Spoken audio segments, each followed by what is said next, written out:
Neste Dia Internacional da Mulher, hoje eu vim falar-vos da minha avó. A minha avó, acho que foi uma mulher com valores que acho que deviam ser difundidos, respeitados, seguidos, porque ela de facto é o meu exemplo feminino. Para mim foi a mulher mais completa que eu alguma vez conheci e que teve uma história de vida tão dura, tão difícil.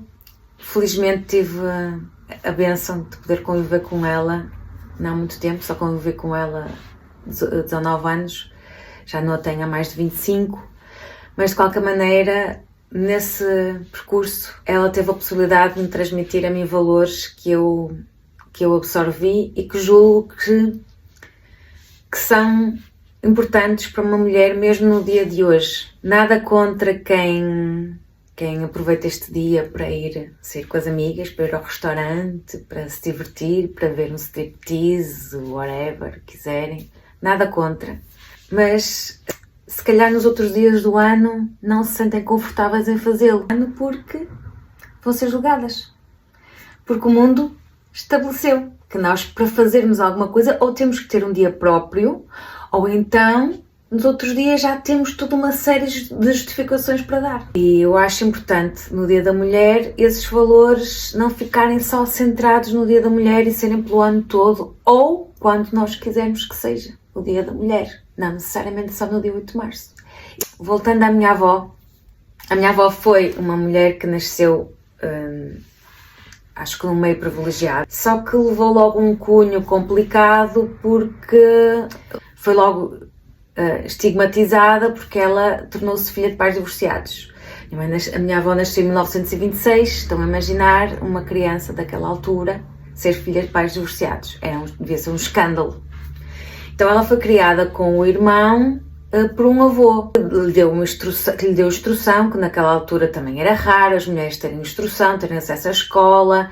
A minha avó aprendeu a tocar piano, pronto, era uma menina letrada e educada para a altura. Uma educação se calhar mais rígida, mais dentro dos costumes e tradicional, fez com que ela casasse muito tarde. A minha avó só casou aos 30, ela em 8 anos de casamento teve 7 filhos e só não terá tido o 8º porque no último ano de casamento o meu avô foi para Angola e faleceu lá, passado poucos meses. O que aconteceu foi, a partir daí, a vida da minha avó ter tido uma dificuldade imensa. Porque o meu avô, quando foi para Angola, levou tudo, não sei se eram muitos, se eram poucos, mas tudo o que tinha de bens levou para lá e lá ficou. A minha avó ficou aqui sozinha, na altura que se chamava de metrópole, sem nada de rendimentos, e com 5 filhos menores, todos assim em escadinha. Eu ouvi sempre histórias que me marcaram muito da minha avó sair para trabalhar muito cedo e a minha mãe e os irmãos ficarem sozinhos em casa, entregues a si próprios, tinham que tomar conta das horas para ir para a escola. Se não foram descalços, era com roupa que era lavada no dia anterior para usarem nesse mesmo dia. E lembro-me perfeitamente da minha avó contar que guardava os lanches da minha mãe e dos meus tios em sítios diferentes, porque a pressão eles comiam os lanches uns dos outros. Lembro-me da minha avó contar que quando trabalhava numa fábrica, que na hora do lanche aparecia sempre lá um filho ou outro e comiam o lanche da minha avó. Ou seja, a minha avó fazia um segundo turno sem se alimentar. Nunca falámos assim abertamente, mas porque era um tema que doía nela, mas ela passou fome, de certeza. Mesmo a alimentação da minha mãe e dos irmãos era muito precária. A minha avó, como naquela altura era uma mulher com estudos, o que não era frequente, conseguiu entretanto arranjar um trabalho como assistente técnica de raio-x e daí passou a trabalhar num hospital e com muita dificuldade, mas com muito brio, com muito zelo, ela conseguiu criar 5 filhos sozinha e era uma mulher muito, além dela ser muito elegante, porque era uma mulher, estava sempre muito aprumada, todos os dias tinha roupa, ela se tivesse que sair a qualquer momento, ela estava arranjada, mas era uma mulher muito íntegra, muito respeitada, muito à frente do seu tempo. Era uma mulher com uma visão de mundo que não era comum para as mulheres da época, que lia muito, lia todos os dias o seu jornal, tinha uma estante grande, enorme de livros, cozinhava divinamente, meu Deus, como eu tenho saudades das comidas da minha avó. Nunca. Ela costurava, ela pegava num cortinado e de um cortinado fazia um vestido, bordava, embora ela não tivesse ensinado a fazer tricô e crochê, eu não gosto, eu nunca gostei. E apesar de ter tido uma vida tão amargurada, não enverdando se calhar por caminhos mais fáceis, porque ela acho que também teve essa oportunidade e não a quis, não ficar sem os filhos, mas era uma pessoa tão meiga, tão dócil, foi uma avó tão extremosa, uma avó tão divertida, além de ter um orgulho imenso de ter herdado o nome dela. Tenho-a como principal figura feminina, como um exemplo, como ela aproveitou os meios que tinha, o conhecimento que tinha, os dons que ela tinha, ela soube empregar isso.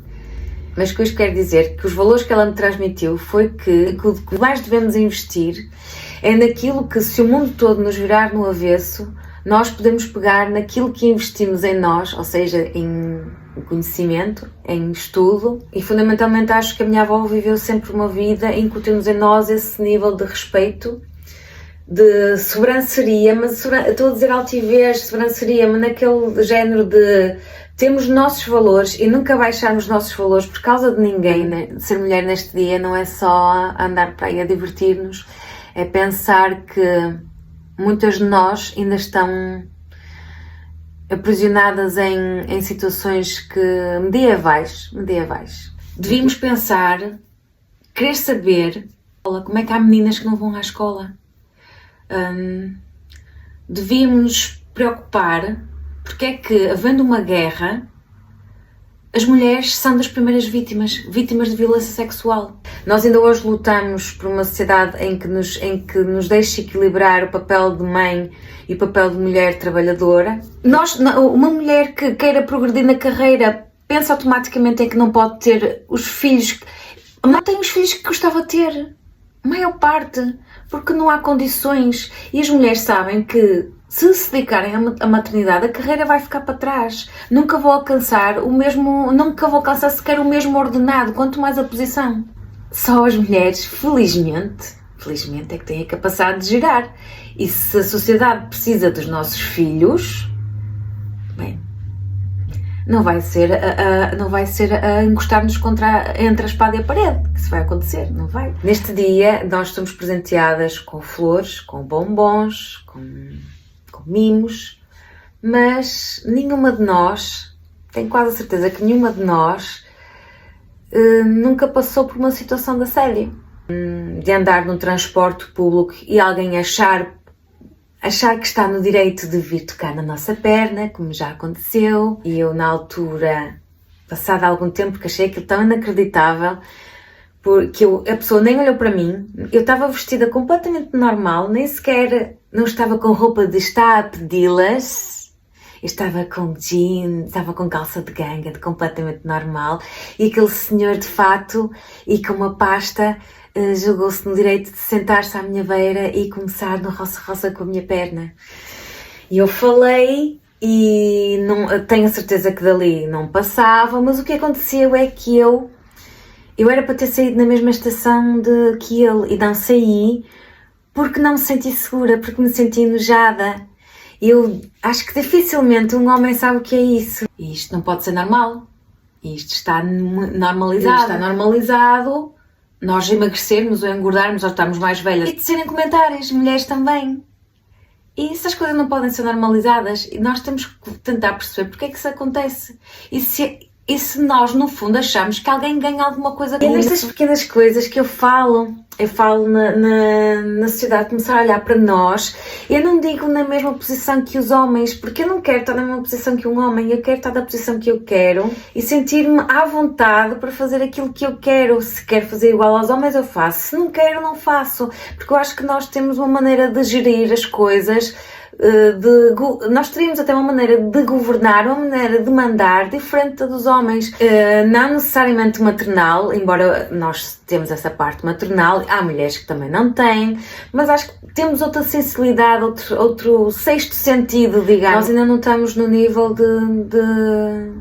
de mesma liberdade dos homens. Não estamos, não. Nós mulheres começamos a votar há pouquíssimo tempo. Ainda há mulheres agora que não vão votar. Nós mulheres começamos a ter direitos que muitas outras mulheres morreram para nós os termos. Até há pouco tempo nós não tínhamos poder de decisão nenhum nas coisas que se faziam no país. A política feita por homens, exclusivamente por homens, nunca vai alcançar as questões que nos incomodam. Por muito que nós nos façamos chegar a essas dúvidas, onde é que higiene feminina é preocupação para os homens, senhoras? Devia ser muito mais barata, não devia ter sequer imposto. Este dia não se sabe ao certo se começou a ser celebrado por causa de um incêndio numa fábrica de mulheres que lutavam por melhores condições de trabalho, ou se teve a ver com movimentos russos, não sei, não interessa também muito bem como é que começou. O que interessa é saber que este dia começou com um movimento de luta por direitos de mulheres que nós ainda não temos. Eu acho que a sociedade fica muito alegre de nos dar este dia e de nós podermos ir curtir para um restaurante e podermos ir dançar e tipo, já lhes demos este dia e está tudo bem. E eu acho que é isso que falta. Eu acho que isso está mesmo a faltar, porque não está tudo bem. Nós não queremos só isto, nós não queremos só a disco night e a farra com as amigas. E se vocês mulheres pensam que é só isto, então este dia não vale assim de grande coisa. Nós temos que nos tornar muito melhores umas para as outras, temos que nos encher de conteúdo, que nos encher de sabedoria, que nos encher de educação, que nos encher de instrução, porque ela faz falta, é isso que nos vai fazer chegar a lugares que muitos homens que a gente considera de machistas não querem e muitas mulheres que nós também consideramos de machistas não querem. Só assim é que nós chegamos lá. Não é só mostrar a bela da pernoca. Aí não vamos a lado nenhum. Abanar o rabito e mostrar a pernoca. Embora possamos fazer, cada um faz o que quiser. Mas não é só com esse género de atributos que vamos chegar lá, gente. Mulheres da minha vida, não é? Temos que levar, eu acho que o que falta muito é levar os padrõezinhos. Temos que levar, temos que puxar cá para cima. E foi isso que a minha avózinha me ensinou. A não me contentar com pouco. A dar-me valor. A exigir respeito. A não me calar. Porque a vida foi muito madrasta com ela. E ela, da melhor maneira que pôde, conseguiu dar a volta. E não nos deixou riqueza, não nos deixou património, mas deixou-nos um exemplo de mulher, um exemplo de sabedoria, um exemplo de bondade, um exemplo de carinho, que eu vou guardar para a minha vida toda.